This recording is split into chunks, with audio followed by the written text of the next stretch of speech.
You're listening to KKSM AM 1320 Oceanside. And we're back on the vibes, smooth R&B and jazz with me, Course Nylander. I'll be taking you up till 12 o'clock playing the best smooth R&B and jazz in San Diego. Right now, I'm so fortunate to be joined by, he's just such an idol of mine, the one and only saxophonist, amazing saxophonist, Grady Nichols. Grady, how are you doing this morning? I am doing really good. How's everything out in San Diego? Oh, it's beautiful as always. What part of the country are you calling us from today? I am in my hometown of Tulsa, Oklahoma. Oh, wow. And how has that place influenced you as an artist? You know, you can definitely hear a lot of...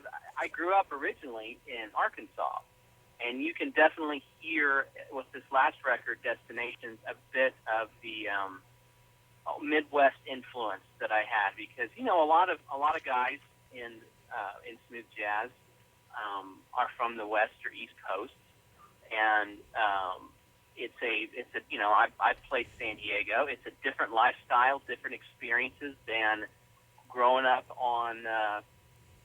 growing up with 4 acres and a pond and cattle and horses. You have different experiences and all that, and that's a great thing because it all plays into the kind of music that you create.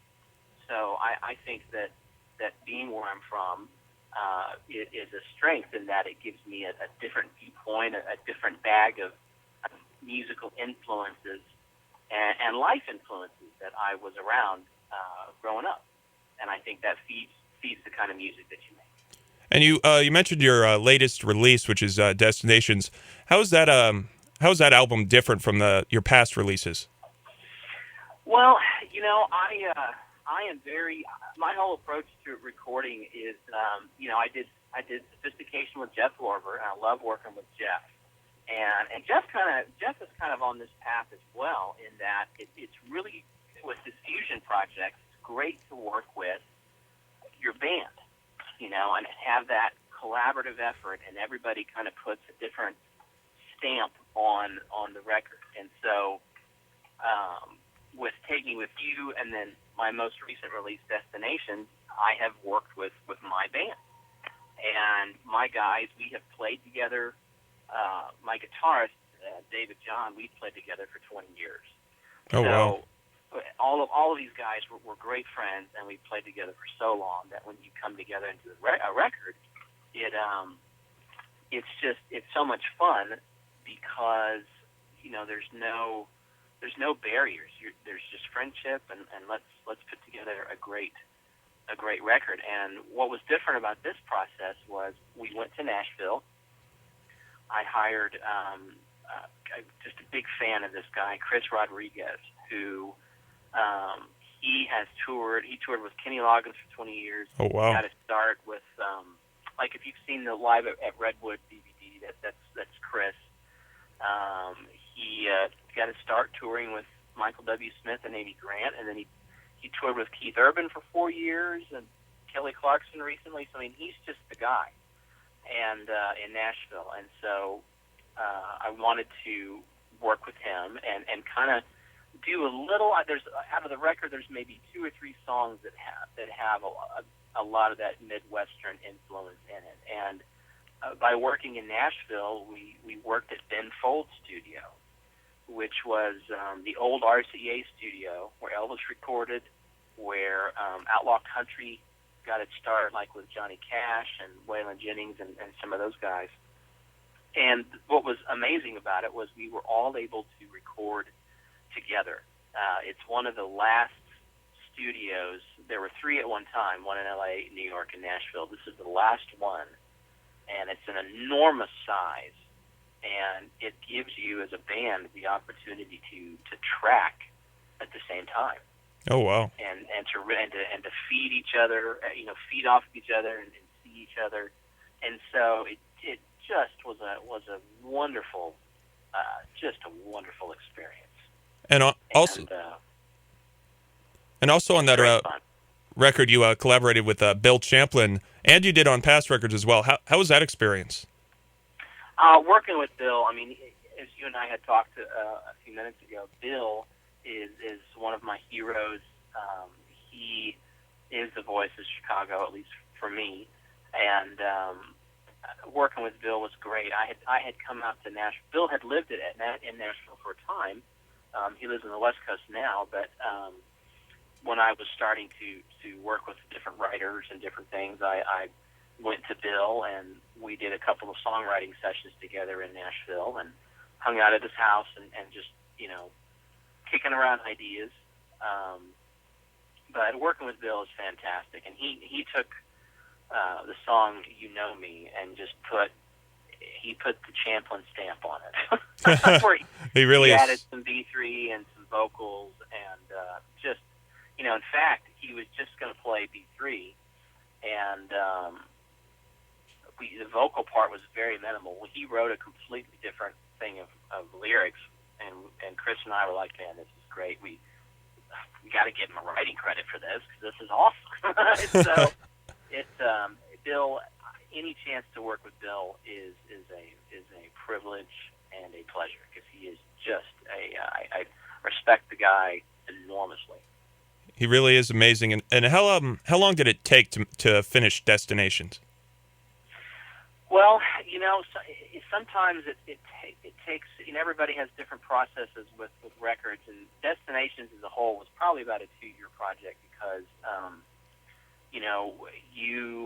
this writing process was different in that my approach was a lot more of more conventional pop songwriting approach, where basically if you took the song with where the saxophone was the voice, and that you could take these songs and immediately transition them into some kind of a vocal tune if somebody wrote vocals to it, because the idea was to make them very lyrical, very familiar pop song form, and just be have them be very accessible, and then within that framework have some moments for improv. And obviously we change them up when we play live, so you can, some of the songs lend themselves better to jamming than others. But just to have really well thought out and planned melodies, and and so that was, and I used that approach on Take Me With You as well. And so really wanted to work with some songwriters that were vocal songwriters, but then move into the world of, like one of the guys I worked with on my last record on Take Me With You was a guy named Zach Malloy. Well, Zach wrote Temporary Home for Carrie Underwood, Oh, wow. which was number one, and Zach wrote, he wrote for Bowling for Soup, and he wrote for Daughtry and a lot of the American Idol people.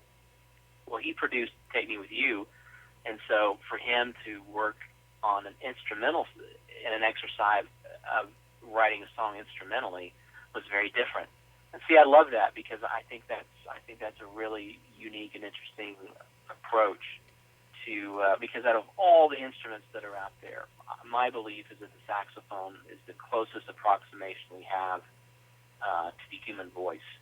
And so my approach has been, I want to write songs that the human voice could sing and that are very memorable and lyrical. And I kind of got the idea, honestly, from Tony Bennett. I had the opportunity to meet him afterwards at I didn't get to play with him, but had a chance to meet him after one of his shows, and we were talking, and his whole approach to jazz was he wanted his voice to sound like an instrument.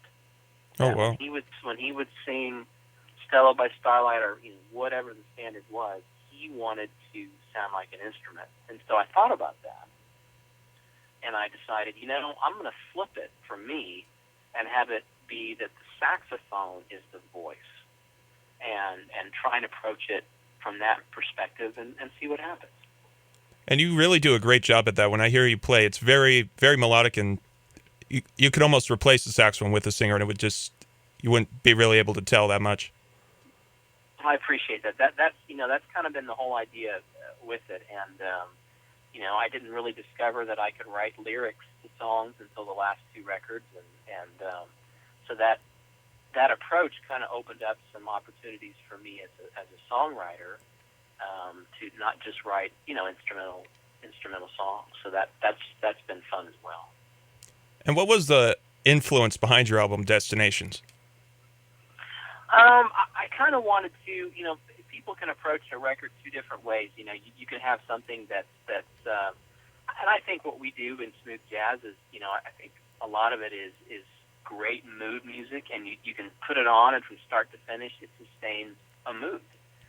And I wanted to do something a little bit different in that, that's what I did with Sophistication, was this pretty sustained mood throughout the record. But with Destinations, I wanted to put something together where it's kind of like, when people put in their iPod or however they're listening to music, everybody has such varied tastes and such a wide range of musical styles that they listen to, that I thought it would be interesting to make a record where it's like, well, I'm going to do a couple of country tunes, or I'm going to do a reggae tune, or I'm going to do a blues tune, or and I just kind of would run through the gamut, because people listen to music that way.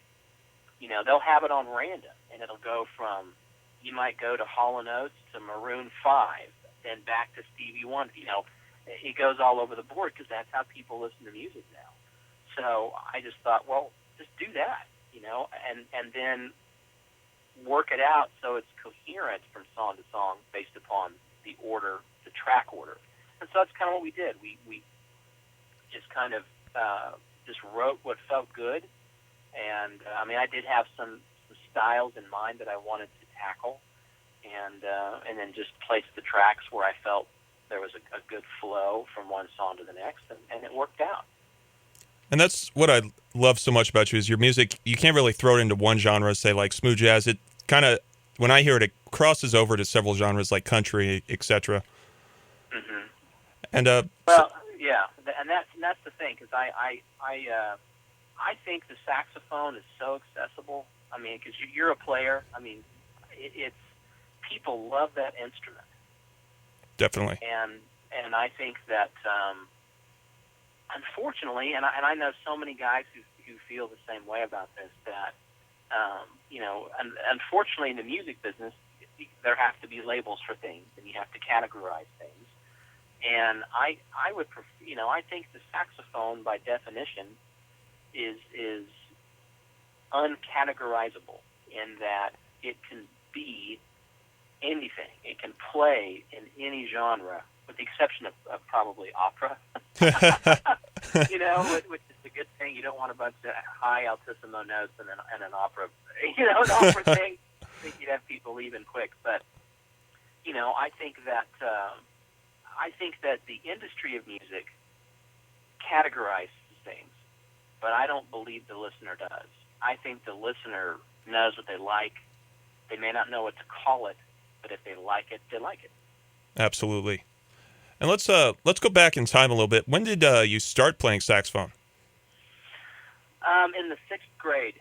I lived out on acreage in the country, and I could go outside and practice, and you would have like a natural reverb, because there wasn't anything around us, and it would just the sound waves would kind of travel over the expanse. And it was funny, one night I was in the front yard, and a car pulls up to the house, and they have their windows down. They kind of slowly pull up, and they said, "Hey, we like your music."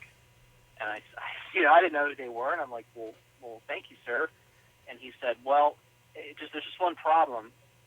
We are undercover police officers, and we've been on a stakeout. We've been enjoying what you're doing, but there's a little old lady 2 miles from here who sleeps with her window open, and you're disturbing her."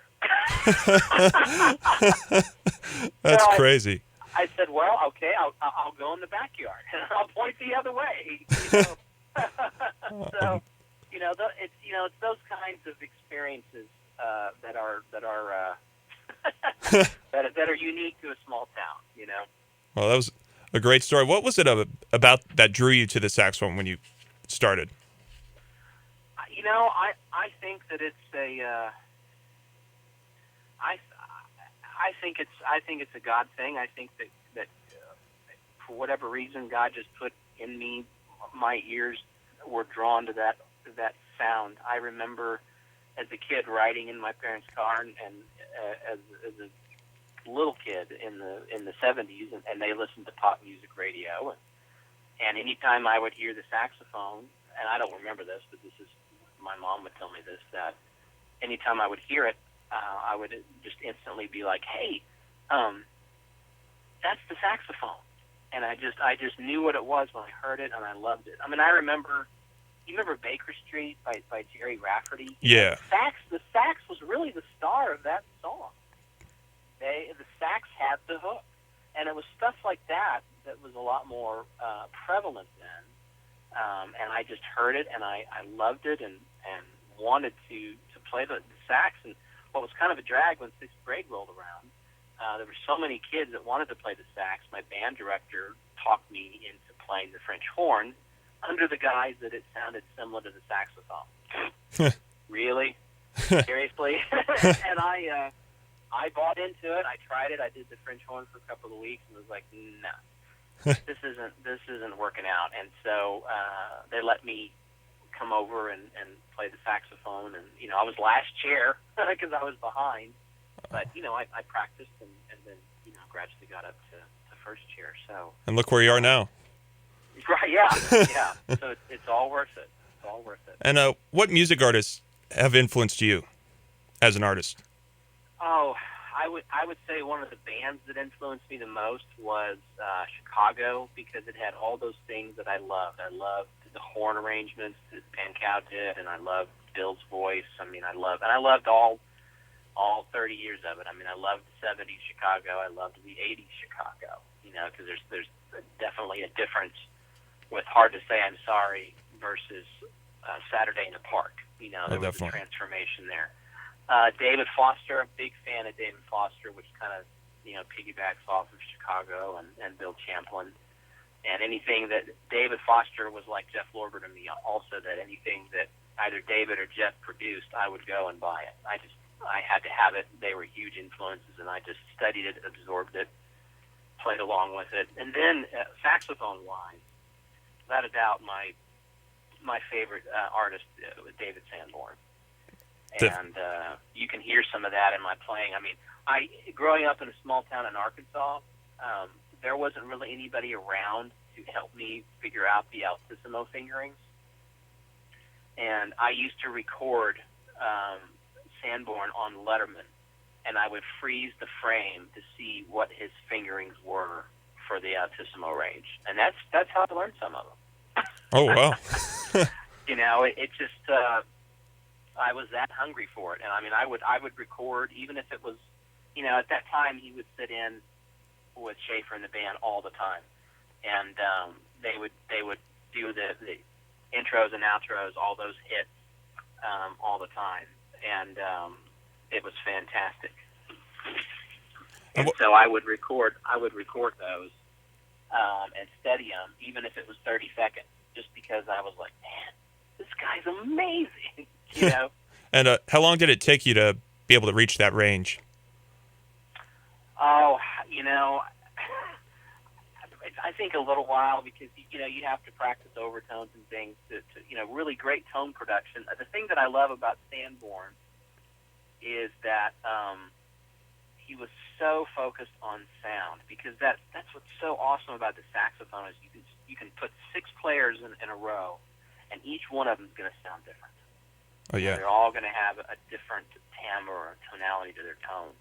And that's just a combination of a lot of things. The gear, how you breathe, all that stuff. And what I learned studying David was that, I think there's that natural progression of an artist or a musician, in that you start by emulating somebody you really admire, and then you realize that guy already exists. There already is a Sanborn. You've got to be the best, Grady Nichols that you can be. You've got to see what you can offer. And so I worked on tone production and trying to create a sound for myself that was unique and different, because I think if I had to choose between having tone or or technique. I mean, you want both, of course, but I would pick tone, because if you can play 4 notes and just put them with the most emotion and stamp your approach on 4 notes versus 16, I think more people dig that than 16 notes played really fast without the emotional component. Does that make sense? It definitely does, and it's true. So that's kind of how I looked at it. And what was your first big break as a professional musician, so to speak? At the time that I put out my very first CD I put out, I was like 23, 24, and it was in 1996, and we had a smooth jazz station that had just started here in Tulsa. And at that time, there were a lot of smooth jazz stations that were developing throughout the Midwest. I mean, there was Wichita, Oklahoma City, St. Louis, Dallas, Houston, and I approached them. I said, "Would you like to play some of my songs?" And they did. And through that process, the general manager of that radio station helped me, kind of in a management role for a long time, kind of develop, learn more about it. He knew the radio business. He knew how all that worked, and so he helped me, and I did a follow-up CD, and then we were getting airplay regionally, and so it kind of became, well, if you really want to do, there's a sound for smooth jazz radio, and if you're gonna kind of fit that fit something that's going to work on the radio, then maybe you need to kind of seek out the people that are good at it, that really know how to create something interesting and cool, but yet it fits what would play on the radio. So we went out to L.A. and met with several people. I remember meeting with I met with Bill at that time. It was the first time I met Bill. I met Rick Braun and Greg Karukas and then Lorber. And Lorber, I mean, I was such a fan of Jeff's. It was so surreal. And not that I wasn't a fan of Greg and Rick as well, but it's just I had been a Lorber fan for a longer period of time. And to sit in his studio, to meet him, it was funny. Jeff is brutally honest in the best kind of way when critiquing your music. And I remember sitting in his studio when we were discussing working together, and he went through my 11-song demo, and it was like, first song, no, that's terrible. Second song, I don't like that. Third song, that's dated. I don't know what you're going for there. Fourth song, he went through the whole demo, and in my mind, I'm like, oh my gosh, he hates me. He hates what I'm doing. Oh. He hates my music. And then he said, hey, he found there was one that he liked. And he said, you know what, man? He said, I like you. I like what you're doing. I like your music. I like your playing. Let's start from scratch. Let's do a record together. And I was just like, wow. Yeah, let's do that. Well, he's definitely one of the best instrumental music producers around. I learned so much from Jeff in terms of playing. Actually, too, how to be subtle with range of the instrument. How not to just wail all the time. But sometimes some of the coolest and grooviest things you can do is to hold back a little bit and leave yourself room to build solos. I mean, he was great. I mean, I love Jeff Lorber. That guy, as far as I'm concerned, in the world of fusion jazz and smooth jazz, he is the guy. Definitely. He's an amazing artist, and I'm sure he's a great person, too. Oh, he is. He is. We have great fun when we get together. And, through that beginning with Jeff, I was able to work with Chris Botti. He did a duet with me on one of our songs for that record. And then Paul Brown ended up mixing the whole thing. So, I mean, I was very blessed to, with that release, have all those people Wow. to work with. And Destinations is your 6th release. Out of all of your albums that you released, do you have one that was your particular favorite? Boy, I would say I think it kind of depends because, I mean, Sophistication is definitely a straight-up smooth jazz record. And a lot of people love that record. I love that record. I would say it would be between Sophistication and Destination simply because they were both such different experiences in terms of the recording and writing process that very fond of the songs on Destinations and very fond of the material on Sophistication. So I would say those two. And I love Taking You With You as well. I thought that was a ton of fun because we were able to do some really different things with the saxophone. So, I'm just like you as a player. I'm learning all the time and wanting to try new things and expand where the saxophone can be heard. And I'm a believer in the saxophone, and I think that it's a wonderful instrument, and there are so many wonderful players in the smooth jazz genre, and those that aren't in the genre. That it's an honor to get to do it. And are you in the process of making another record?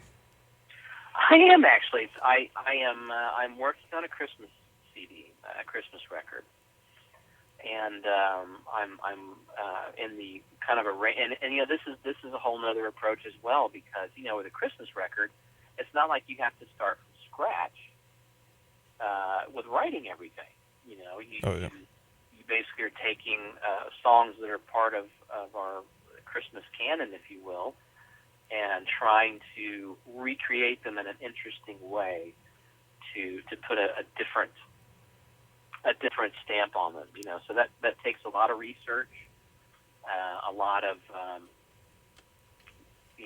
you get ideas and then you kind of like, okay, well, I want to make sure this hasn't been done because there's so many Christmas projects out there, whether instrumental or vocal or choral, whatever.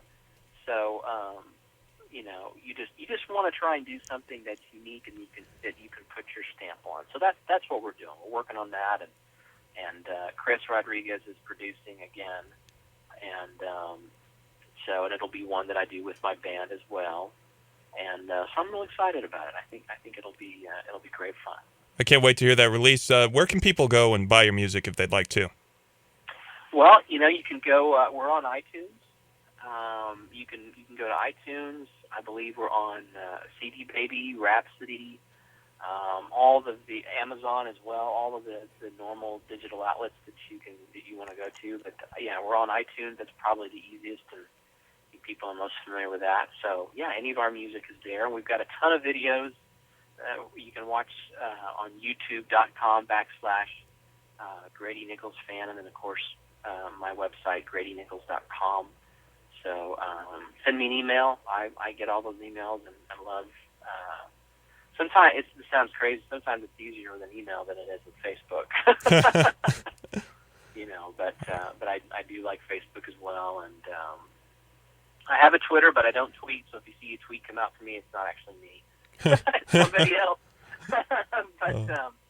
But I love getting feedback from people who love music and who love the saxophone, and I'm very thankful and feel very blessed to be able to do this, to make music. And thanks so much for coming on the show, Grady. Do you think you might take a nice vacation down here to San Diego and might perform here sometime? I would love to. I played at Croce's several years ago with the Fat Burger Rhythm Section. Oh, wow. And I think, if I remember right, I think Croce's is in the Gaslamp Quarter over there. And so we were there performing. So I hope to get back to the West Coast and do some dates because we had a great little run where we did Palm Springs and Bakersfield and Newport Beach Jazz Festival. So hopefully we can get back over there soon. Oh, I'd love to see you perform live over here, Grady. Thanks so much for coming on the show. Well, thank you for having me, Course. I really appreciate it. Hey, best of luck to you as well with your music endeavors. Oh, thank you so much, Grady. And stay on the line there for a second. Okay. I hope you enjoyed our interview there with the one and only Grady Nichols right here on the Vibe Smooth R&B. Stay tuned after the break. We'll keep the most relaxing music on your radio rolling all morning long on KKSM, the Radio Revolution.